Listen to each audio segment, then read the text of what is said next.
Answering MCAT questions in under 60 seconds. In enzyme catalysis, a metal ion is known to be directly involved in the mechanism of a reaction.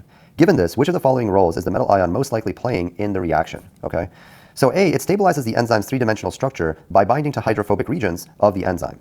Well, this is wrong, because remember that metal ions are usually going to be cations, right? It's going to be something like zinc or copper, something like that. And those have positive charges, okay? So generally speaking, you're more likely to interact with the enzyme, with the metal ion, with something that has the opposite charge, like a negative charge or something like that, or at least something that can act as a Lewis base, right? Which is typically some sort of nucleophilic and therefore usually polar substance, okay? So that's wrong.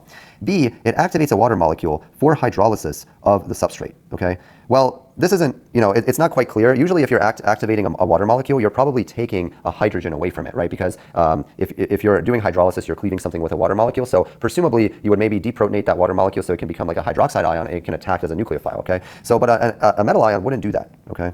You would need some sort of base. C, it prevents competitive inhibition by binding to the substrate in place of other molecules, right? Well, this is not right, okay? Because they're saying, first of all, competitive inhibition isn't really a molecule binding to a substrate. It's a molecule like an inhibitor binding to the active site and blocking it, okay? Now D, it stabilizes the transition state by interacting with the negative charges of the substrate, and that's correct, okay? Because again, like I mentioned earlier, these are usually positively charged, and so they would be able to potentially bind to negative charge in the substrate, or as the substrate is being converted to the transition state, and stabilize that charge, right? So D is really the most accurate answer here.